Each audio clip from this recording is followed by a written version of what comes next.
आजकल uniform civil code की बहुत चर्चा चल रही है और सरकार कह रही है, भारत सरकार जो है, कि यूनिफॉर्म सिविल कोड जो है वो लागू किया जाए।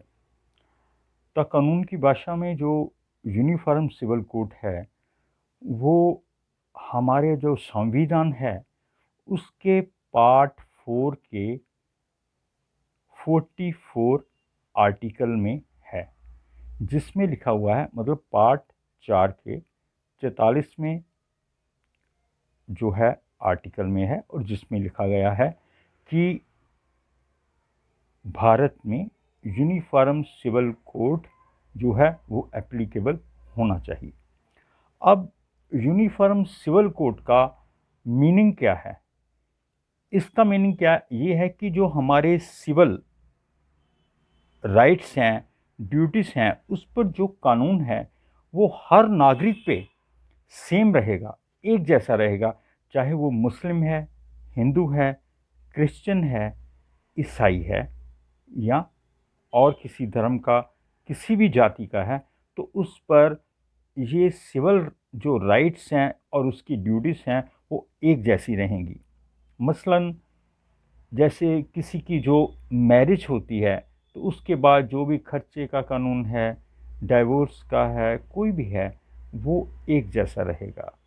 और उसके बाद जैसे इनहेरिटेंस, इनहेरिटेंस का मतलब ये होता है कि कोई भी जो जायदाद है, जैसे दादा से पिता को, पिता से पुत्र या उनके जो भी लीगल हेयर है, बेटा बेटियाँ जो भी हैं, उनको आती है, ये भी कानून सेम रहेगा।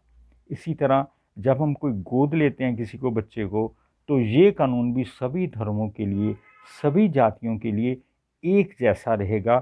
इसे कहते हैं हम यूनिवर्सल सिविल कोड, जो भारत में एप्लीकेबल होने के लिए तैयार हो रहा है और सरकार जो है कोशिश कर रही है।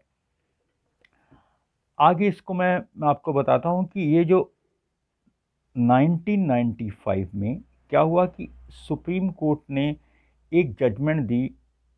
वो केस था Sarla Mudgal versus union of India. इसमें उन्होंने ये जो है वो प्रेशराइज किया भारत सरकार को कि वो यूनिफॉर्म सिविल कोड वो जल्दी से जल्दी एप्लीकेबल करे इंडिया में। लेकिन वो तो सरकार ने आगे करना था या कैसे करना था।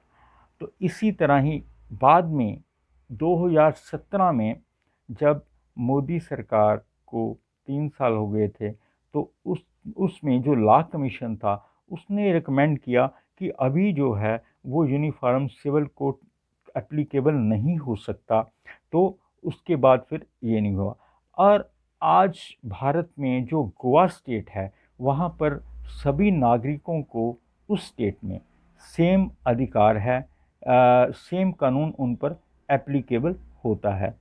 अब जो है उत्तराखंड में, उत्तराखंड की जो सरकार है वो यूनिफॉर्म सिविल कोड एप्लीकेबल करने के लिए खाका तैयार कर लिया है उन्होंने।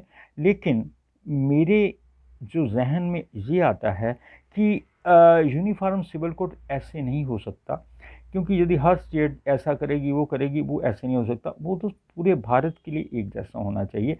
सभी मेरे मुताबिक कमेटीज़ बनानी चाहिए हर स्टेट में, हर कम्युनिटी में।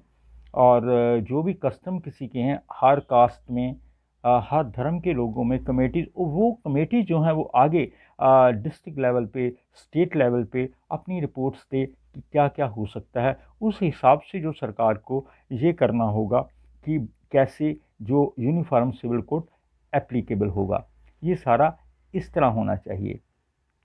तो ऐसे ये होता है यूनिफॉर्म सिविल कोड जो मैंने आपको बताया।